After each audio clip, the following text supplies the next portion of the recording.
Quizás la función principal de las cubiertas sea proteger y reforzar la estructura del libro, pero más allá de esta función primaria, el diseño de las mismas o su apariencia visual puede tener la capacidad de captar nuestra atención y provocar en nosotros un interés impulsivo por el libro en cuestión.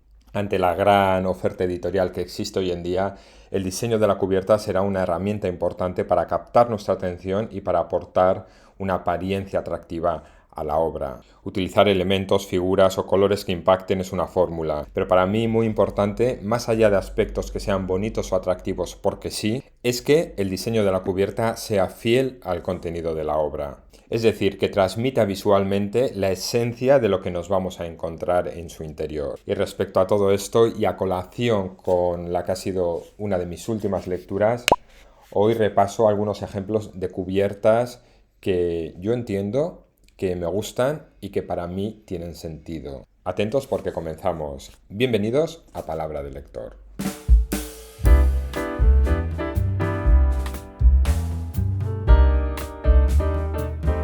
Y comienzo con esta novela que tengo aquí, In Memoriam de Alice Wynne, una novela publicada este mismo año, una novela que me regalaron el día del libro, que yo no conocía ni el título ni conocía a la autora, pero en cuanto lo vi, hubo algo que me llamó la atención de este libro, su cubierta.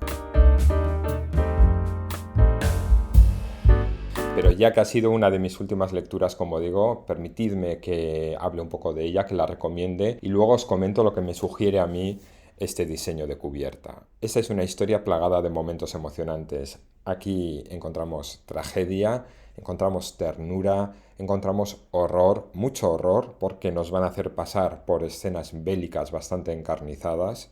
Hay giros en la trama, hay sorpresas y como trasfondo una historia de amor complicada y la Gran Guerra. Y es que la novela comienza en 1914. Aquí conoceremos a un grupo de estudiantes de un prestigioso y elitista internado de Inglaterra. Estos estudiantes, dentro de sus diferencias y dentro de sus tiras y aflojas, parece que llevan una existencia bastante placentera, o al menos así es como lo van a percibir después ellos cuando se acuerden con nostalgia de sus años en el internado. Porque todos los planes de estos chicos, aparentemente afortunados, se truncan cuando comienza la guerra. Al principio parece que eso de la guerra no va mucho con ellos, porque son menores de edad y porque están centrados en sus estudios. Pero entre que el país parece que va necesitando nuevos reclutas y que en muchos de ellos ya palpita la vena patriótica, pronto estarán casi todos ellos combatiendo en el frente. Pero de entre todos estos estudiantes, desde el principio la historia se centra en dos de ellos. En Gaunt, un joven mitad inglés, mitad alemán, fuerte, decidido, pero también bastante reservado y bastante frío. Y en Elwood, hijo único de una familia muy rica, atractivo, bastante popular entre sus compañeros y con buenas habilidades sociales. Gaunt y Elwood mantienen una relación de amistad bastante estrecha desde hace años y lo que comprobamos desde el principio es que Gaunt, secretamente y sin dar muestra de ello, parece que está bastante enamorado de su amigo. Y lo que él ignora es que quizás también Elwood esté enamorado de él. Gaunt es el primero de todos ellos, de todos los compañeros de este colegio, que decide alistarse. Al ser su familia medio alemana, están recibiendo ataques antigermánicos, por lo que su madre le presiona para alistarse como una manera de quitarse de encima esas habladurías y de blanquear un poco la imagen de la familia. Tener un hijo joven combatiendo en el frente dejaría las cosas bastante claras. Por eso Gaunt, pese a ser menor de edad en ese momento, es admitido en el ejército y enviado al frente. En ese momento Elwood empieza a mantener una relación epistolar con su amigo. Le echa de menos y además empujado por un entusiasmo bélico, decide que su lugar también está en el frente, para defender a su país y sobre todo para estar al lado de Gaunt. Por lo que Elwood también se alista. Hay que decir que tanto Gaunt como Elwood, al venir de familias adineradas y al ser estudiantes de un colegio privado, no entran en el ejército directamente como soldados rasos, sino que ya cuentan con una categoría de partida, pese a, como digo, ser tan solo unos críos. Y así es como en plena vorágine de la guerra, Gaunt y Elwood se encuentran. Pero, y ya no cuento nada más. La autora va a utilizar esta relación entre estos dos chicos para hablarnos de una relación complicada y sobre todo para mostrarnos los sinsentidos y la crudeza de la guerra. La inocencia interrumpida de unos jóvenes de 16-17 años, incluso alguno menor, que empujados por el entusiasmo de luchar por su país, van a la guerra sin imaginar que iban directos a un infierno, y que en el mejor de los casos, quien lograra regresar a casa nunca más volvería a ser la misma persona. Porque donde más redunda la autora quizás no sea en los daños y en los peligros que la guerra puede generar en la integridad física de los soldados, sino en el interior de los mismos. Estos jóvenes quedan mellados, quedan desquiciados y atacados de los nervios. Aludiendo a la guerra, uno de los soldados comenta: era el infierno que tanto temía uno durante la infancia y que había llegado para devorar a los niños. Era pisar los cadáveres de tus amigos para que quizá te mataran a ti también. Era la encarnación del mal de todo un siglo. Y en cuanto al diseño de esta cubierta, bueno, pues para mí funciona por dos motivos. Porque sin saber nada de ella, visualmente ya me parece impactante y porque una vez leída la novela me parece que representa muy bien la historia que guarda en su interior. Me parece muy acertada la elección de los colores, la combinación. Me parece que está muy bien distribuida la cubierta. Hay dos bandos diferenciados con dos colores diferentes y luego hay una zona que lo cubre todo, bañada en rojo, rojo de sangre, rojo de pasión o rojo del infierno. Y en esta zona de nadie, en esta zona cubierta de rojo, con lo que representa, como digo, el color rojo, la silueta de dos jóvenes caminando, cada uno hacia una dirección, parece que se han cruzado, están cabizbajos y con esa sensación de cuando tú vas yo vengo. En fin, que me parece una cubierta bastante acertada, que me ha gustado también la lectura y que esta, In Memoriam, es la primera novela de Alice Wynne, de la autora, y tanto el título como muchas referencias de su interior están relacionadas con el poema In Memoriam de Alfred Tennyson, que dedicó a un amigo fallecido. Y repasando un poco otras cubiertas que en su momento también me llamaron la atención por lo que fuera, he recuperado esta novela que leí hace unos años, Los chicos de la níquel, de Colson Whitehead, una novela que ahora que la tengo en las manos me doy cuenta de dos cosas: que estéticamente o a nivel diseño de cubierta tiene bastantes elementos en común con la que acabo de comentar y que el personaje principal, el protagonista de esta historia, comparte también nombre con uno de los protagonistas del libro anterior. Os cuento un poco primero de qué va. Aquí vamos a conocer a Elwood Curtis, que es un estudiante negro, un adolescente, que gracias al tesón de su abuela ha conseguido cumplir con éxito sus estudios hasta ser admitido en una universidad. Este hecho hace que tanto la familia de Elwood como toda su comunidad estén bastante orgullosos de este joven. El primer día de clase de su comienzo de universidad, Elwood se prepara para hacer una larga caminata andando porque la universidad está a bastante distancia de donde él vive y cuando está de camino un coche para y se ofrece llevarla hasta la universidad. Y este es el momento en el que se trunca todo el futuro de Elwood, porque pronto nos damos cuenta de que este coche había sido robado.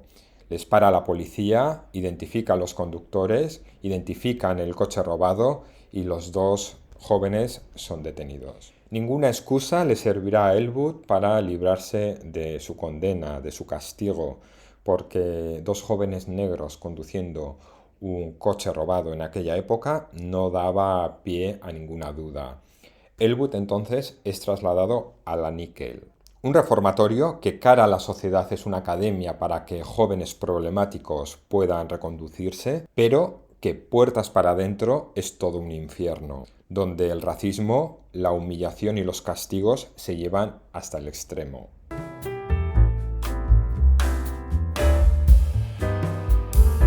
Esta novela se presentó con un diseño de cubierta tal que así, un rectángulo rojo muy llamativo, con dos jóvenes negros al límite del cuadro y con sus sombras integradas en una única sombra.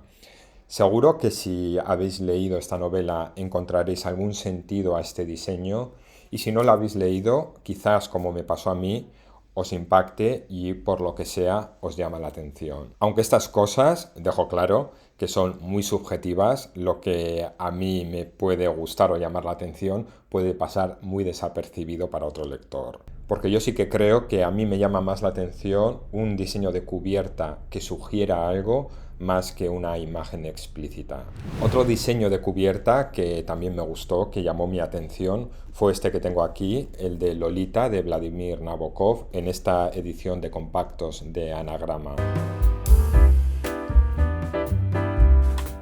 Quizás porque la imagen que se venía utilizando hasta este momento para representar a este personaje femenino era tal que así. Y en ese sentido, la editorial Anagrama quiso desde el 2018 no solo hacer una revisión de su colección de Nabokov, proponiendo otra estética, sino también proponer otra lectura de estos clásicos, en concreto de esta obra de Lolita. No presentar a Lolita como una joven seductora, que seguramente condicionaría la lectura de muchos, sino presentar la obra a través de la propuesta de la ilustradora Hen Kim, que refleja una identidad femenina muy distinta y más contemporánea. Fuera quedan las gafas de sol y las piruletas rojas para representar en este caso a una niña con el rostro oculto, vulnerable y con gesto sufriente. Hay otra fórmula que en mí funciona muy bien para sentirme atraído por una cubierta, que es cuando veo un color muy intenso, que es lo que me pasó con esta novela de Stephen King del secreto de Salem Slot.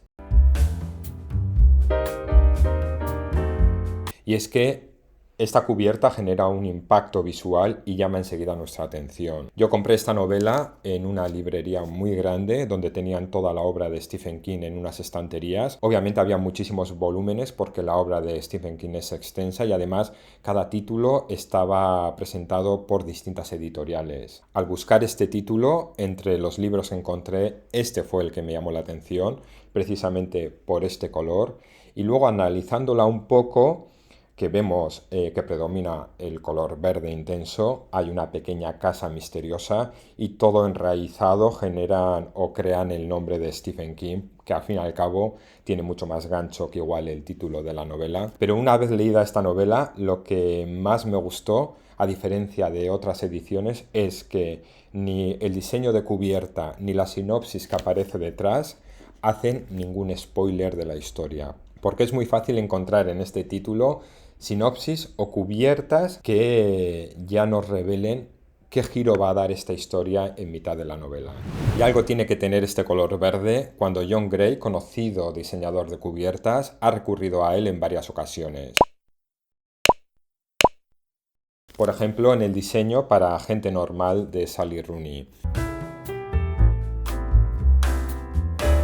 Aquí encontramos un fondo donde el único color es el verde, un verde también que nos llama mucho la atención, y una única imagen que contrasta mucho con el título de la novela, Gente Normal, cuando luego nos encontramos a una pareja metida, envasada en una lata de sardinas. John Gray ha contado en alguna entrevista cuál es su proceso a la hora de diseñar las cubiertas. Él dice que lee meticulosamente la obra, que localiza aquellos momentos que consiguen que el estómago del lector se encoja, y que es ahí donde va a buscar la inspiración para diseñar la cubierta que presente la obra. Hay editoriales que apuestan por un diseño único para sus colecciones, un diseño que les represente y que aporte un valor a su marca, como es el caso de la editorial Navona o de Trotalibros. En el caso de Trotalibros, a pesar de que todos los volúmenes comparten el mismo diseño conceptual, cada título cuenta con elementos diferenciadores que intentan ajustar la estética al contenido de la obra. Se muestra así el interés de la editorial por la estética y la calidad de sus ediciones. Yo, entre los títulos que tengo y he leído de esta editorial, destaco este de aquí, Hielo de Anna Kavan. ¿Qué me llamó la atención antes de haberla leído? El propio título, escueto pero muy sugerente y bien representado con esta cubierta. No sé si se apreciará bien en la imagen, pero tiene un color muy conseguido que nos recuerda muchísimo al hielo.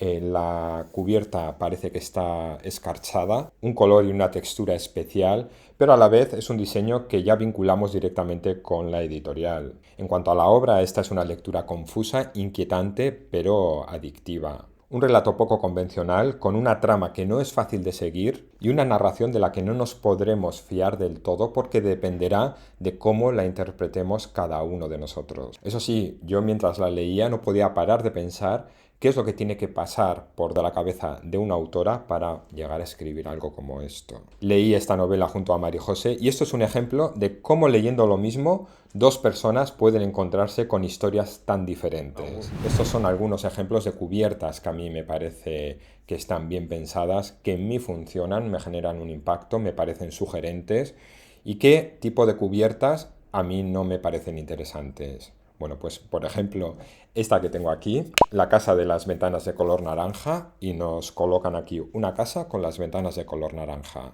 Es bastante evidente. Eso sí, no está reñido con que luego a mí la lectura me vaya a gustar. En este caso así fue. Son una serie de cuentos del autor John Minulescu que disfruté bastante. Tampoco me gusta cuando en la cubierta de una novela aparece la imagen real de una persona porque ya nos están dando a entender cómo tenemos que imaginarnos nosotros a la protagonista o al protagonista de la historia. Y tampoco me gusta, que ya lo he dicho por aquí más de una vez, cuando utilizan el recurso de poner imágenes de la película, de la adaptación cinematográfica de esa obra, en la cubierta de la novela.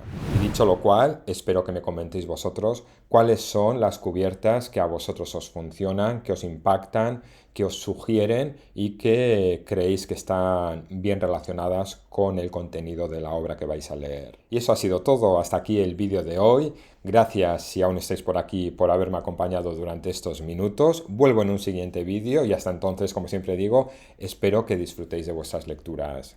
Hasta luego.